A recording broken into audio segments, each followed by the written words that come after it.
ಅಕ್ರಮ ಮನೆಗಳನ್ನ ಹಾಗೂ ಜಾಗವನ್ನ ಸಕ್ರಮ ಮಾಡಿಕೊಳ್ಳಲು ಕಾದು ಕುಳಿತವರಿಗೆ ಇದೀಗ ಸಿಹಿ ಸುದ್ದಿಯೊಂದನ್ನು ನೀಡಲಾಗಿದೆ. ಹೌದು, ಕರ್ನಾಟಕ ವಿಧಾನಸಭೆಯಲ್ಲಿ ಬಜೆಟ್ ಅಧಿವೇಶನ ನಡೆಯುತ್ತಿದೆ. ಅಧಿವೇಶನದಲ್ಲಿ ಕರ್ನಾಟಕ ಗ್ರಾಮ ಸ್ವರಾಜ್ ಮತ್ತು ಪಂಚಾಯತ್ ರಾಜ್ ವಿಧೇಯಕ 2025ಕ್ಕೆ ಒಪ್ಪಿಗೆ ಸಿಕ್ಕಿದೆ. ಕರ್ನಾಟಕ ಗ್ರಾಮ ಸ್ವರಾಜ್ ಮತ್ತು ಪಂಚಾಯತ್ ರಾಜ್ ಅಧಿನಿಯಮ 1993 ಮತ್ತಷ್ಟು ತಿದ್ದುಪಡಿ ಮಾಡಲು ಈ ವಿಧೇಯಕವನ್ನು ಮಂಡನೆ ಮಾಡಲಾಗಿದೆ. ಈ ಮೂಲಕ ಅಕ್ರಮ ಮನೆಗಳನ್ನು ಸಕ್ರಮ ಮಾಡಿಕೊಳ್ಳಲು ಒಪ್ಪಿಗೆ ಸೂಚಿಸಿದಂತಾಗಿದೆ. ಇದು ಈ ಕೂಡಲೇ ಜಾರಿಗೆ ಬರತಕ್ಕದ್ದು ಎಂದು ಕರ್ನಾಟಕ ಸರ್ಕಾರ ಹೇಳಿದೆ.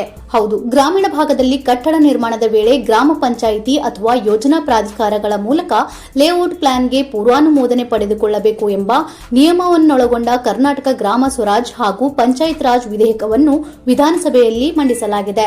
ಗ್ರಾಮೀಣಾಭಿವೃದ್ಧಿ ಮತ್ತು ಪಂಚಾಯತ್ ರಾಜ್ ಸಚಿವ ಪ್ರಿಯಾಂಕ್ ಖರ್ಗೆ ಪರವಾಗಿ ಕಾನೂನು ಮತ್ತು ಸಂಸದೀಯ ವ್ಯವಹಾರಗಳ ಸಚಿವ ಎಚ್.ಕೆ. ಪಾಟೀಲ್ ವಿಧೇಯಕವನ್ನ ಮಂಡಿಸಿದರು. ಕಟ್ಟಡ ನಿವೇಶನಗಳಿಗೆ ಹೊಸ ಖಾತೆ ಅಥವಾ ಪಿಐಡಿಯನ್ನು ನೀಡುವ ಮೊದಲು ಲೇಔಟ್ ಪ್ಲಾನ್ಗೆ ಪೂರ್ವಾನುಮತಿ ಪಡೆದುಕೊಂಡಿರಬೇಕು. ಪಟ್ಟಣ ಮತ್ತು ಗ್ರಾಮಾಂತರ ಯೋಜನೆ ಅಧಿನಿಯಮ ಉಪಬಂಧಗಳ ಮೇರೆಗೆ ಅಧಿಸೂಚಿಸಲಾದ ಪ್ರಾಧಿಕಾರದಿಂದ ಪೂರ್ವಾನುಮತಿ ಪಡೆದಿರಬೇಕು. ನಿಯಮಗಳನ್ನು ಪಾಲಿಸದೆ ಯಾವುದೇ ಖಾತೆಯನ್ನ ನೀಡಬಾರದು. ಒಂದು ವೇಳೆ ನಿಯಮ ಮೀರಿ ಪಿಐಡಿ ಅಥವಾ ಖಾತೆಯನ್ನ ನೀಡಿದರೆ ಸಂಬಂಧಪಟ್ಟಂತಹ ಅಧಿಕಾರಿಗಳಿಗೆ ದಂಡ ಅಥವಾ ಶಿಕ್ಷೆಗೆ ಗುರಿಪಡಿಸಲಾಗುವುದು ಎಂದು ವಿಧೇಯಕದಲ್ಲಿ ಸೂಚಿಸಲಾಗಿದೆ. ಇನ್ನು ಈ ಕಾಯ್ದೆಯಿಂದ ಗ್ರಾಮೀಣ ಸ್ಥಳೀಯ ಪ್ರಾಧಿಕಾರದಲ್ಲಿರುವ ಸ್ವತ್ತುಗಳನ್ನು ಆರ್ಥಿಕ ಸಂಪನ್ಮೂಲ ಜಾಲದೊಳಗೆ ತರಲು ಅವಕಾಶ ಕಲ್ಪಿಸಲಾಗಿದೆ.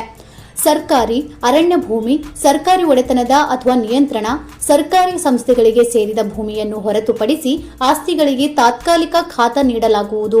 ಗ್ರಾಮೀಣ ಪಂಚಾಯಿತಿ ಮಾದರಿ ಕಟ್ಟಡ ಉಪನಿಧಿಗಳ ನಿಯಮವನ್ನು ಉಲ್ಲಂಘಿಸಿ ನಿರ್ಮಿಸಿದ ಕಟ್ಟಡ ಅಥವಾ ಪರಿವರ್ತನೆಯಾಗದ ಭೂಮಿ ಇಲ್ಲವೇ ಪರಿವರ್ತನೆಯಾದ ಭೂಮಿ ಇಲ್ಲವೇ ಕಂದಾಯ ಭೂಮಿ ಮೇಲಿನ ಅನುಮೋದಿತವಲ್ಲದ ಬಡಾವಣೆ ಅಥವಾ ನಿವೇಶನ ಕಟ್ಟಡ ಸೇರಿ ಪ್ರತಿಯೊಂದು ಕಟ್ಟಡ ಖಾಲಿ ನಿವೇಶನಗಳಿಗೆ ಬಿ ನಮೂನೆಯ ಈ ಖಾತಾ ಅನ್ವಯವಾಗಲಿದೆ. ನೋಡಿದ್ರಲ್ಲ, ನೀವು ಕೂಡ ಅಕ್ರಮ ಆಸ್ತಿಯನ್ನು ಹೊಂದಿದ್ದು ಸಕ್ರಮ ಮಾಡಿಕೊಳ್ಳಲು ಇದು ಸದಾವಕಾಶ ಅಂತಾನೆ ಹೇಳಬಹುದು. ಈಗಲೇ ಈ ವಿಡಿಯೋನ ಅಕ್ರಮ ಆಸ್ತಿ ಹೊಂದಿದ ನಿಮ್ಮ ಸ್ನೇಹಿತರಿಗೆ ಅಥವಾ ಫ್ಯಾಮಿಲಿ ಮೆಂಬರ್ಸ್ಗೆ ಶೇರ್ ಮಾಡಿ.